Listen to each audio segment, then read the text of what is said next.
Hermanas y hermanos, todos muy estimados, reciban un saludo afectuoso del señor cardenal don Carlos Aguiar Retes, nuestro pastor, nuestro arzobispo, primado de México, que ordinariamente preside esta celebración eucarística. Hoy su servidor, Monseñor Luis Manuel Pérez, uno de sus obispos auxiliares, lo hago presente a él, pero transmitiéndoles su saludo y su afecto.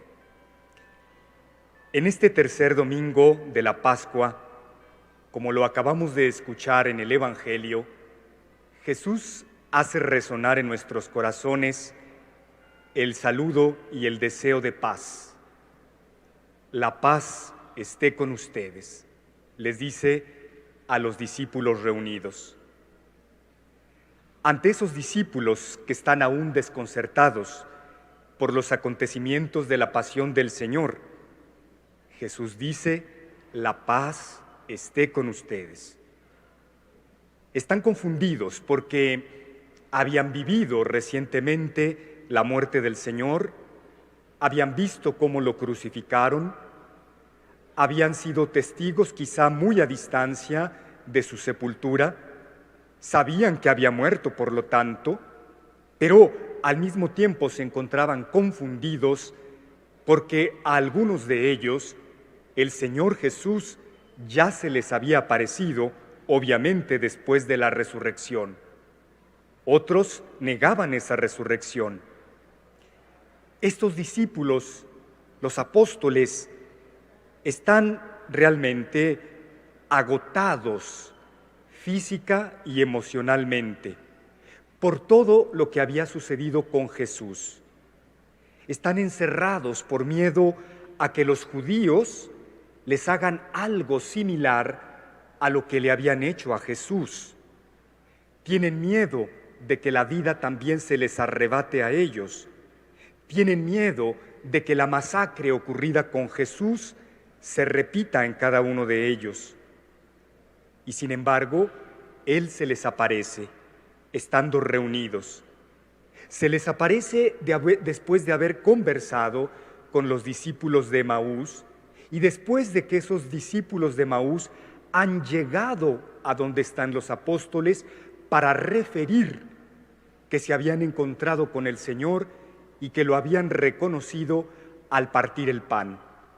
Allí Jesús entonces les dice: la paz esté con ustedes. Jesús mismo, más y mejor que sus propios discípulos, sabe lo que ha sucedido, conoce lo que pesa sobre la memoria de sus amigos, las sombras que se abaten sobre sus corazones, las dudas que los inquietan, los miedos que los debilitan y lo difícil que puede estar resultando para ellos creer en la resurrección, aunque lo estén viendo y aunque ya se les había aparecido. Por eso es que Jesús, una vez resucitado, aparece a sus apóstoles una y otra vez en distintos momentos, justamente para mostrarles que de verdad ha resucitado, que ha vencido a la muerte, que ha triunfado del abismo y que ha cumplido todo cuanto Dios había prometido a través de los profetas. Pero Jesús tiene también una profunda sensibilidad humana hacia sus amigos, hacia sus discípulos, porque aparece, sí, una y otra vez para confirmarlos en la certeza de la resurrección, pero también para sanar a través de su presencia misma, a través del encuentro con ellos, a través de su palabra, el trauma que había dejado la pasión y la muerte. Jesús quiere, es verdad, que los discípulos crean en la resurrección, que se conviertan en sus testigos, y por ello les da muestras fehacientes de que está vivo. Hoy el Evangelio es muy plástico al respecto. Ellos no acababan de creer de la alegría que les daba estarlo viendo resucitado. Incluso se atemorizan, pero al mismo tiempo se ponen contentos y luego les entran las dudas. Y por eso es que Jesús les tiene que decir: no teman, soy yo. ¿Por qué se espantan? ¿Por qué surgen dudas en su interior? Miren mis manos y mis pies, soy yo en persona, tóquenme y convénzanse. Un fantasma no tiene ni carne ni huesos, como ven que tengo yo. Y les mostró las manos con las huellas de los clavos y los pies. Pero ellos no acababan de creer de pura alegría y estaban atónitos. Y por ello también les dice, intentando que se convenzan: ¿tienen algo de comer? Le ofrecen un poco de pescado.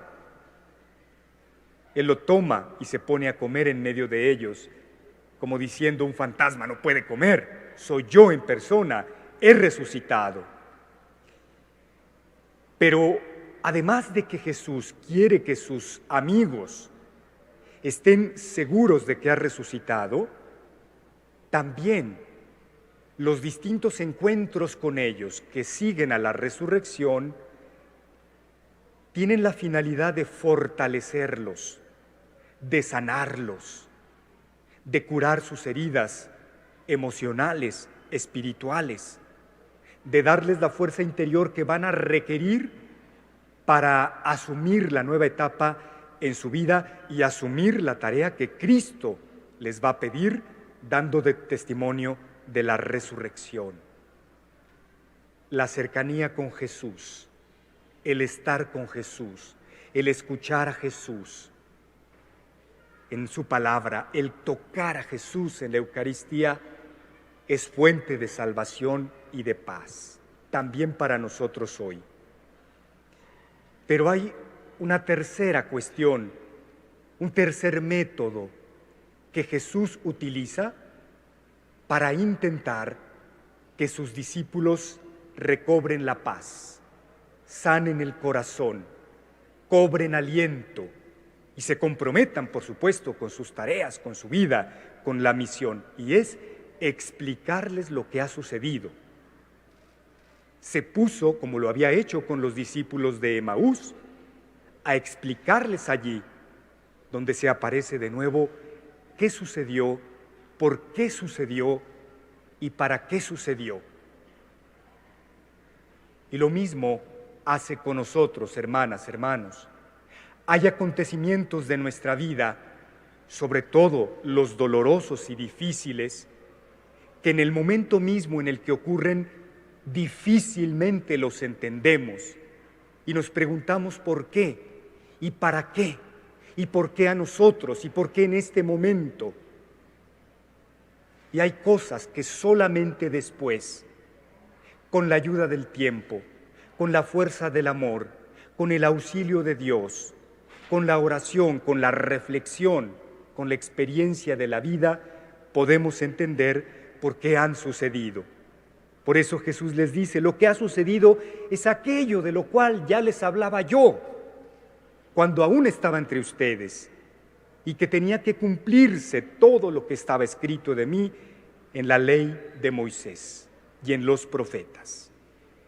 Qué importante, hermanas, hermanos, es también para nosotros redimensionar, resignificar, tratar de asimilar y entender desde Dios y con Dios aquellos acontecimientos de nuestra vida que muchas veces no entendemos y que nos generan dolor, pero que pueden ser causa también de un gran aprendizaje y de un enorme proceso de maduración.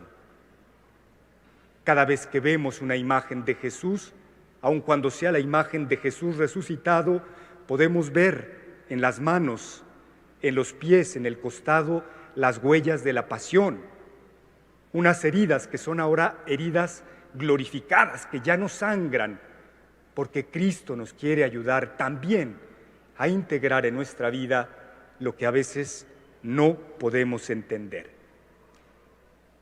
Les robo 2 minutos más para concluir esta reflexión con unas palabras del Papa Francisco en su reciente carta sobre San José, una carta muy hermosa que habrán leído ustedes y se llama Patris Corde, con corazón de padre.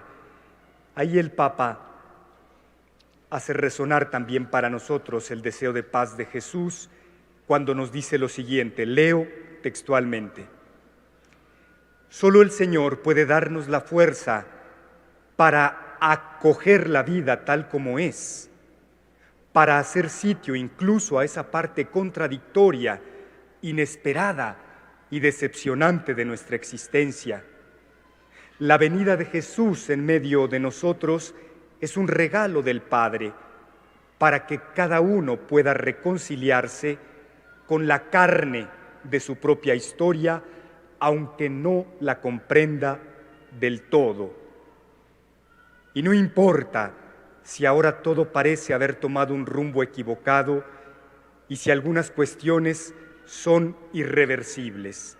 La vida de cada uno de nosotros puede comenzar milagrosamente de nuevo si encontramos la valentía de vivirla junto a Jesús, si creemos que está resucitado y si dejamos que sus palabras entren en lo profundo de nuestro corazón.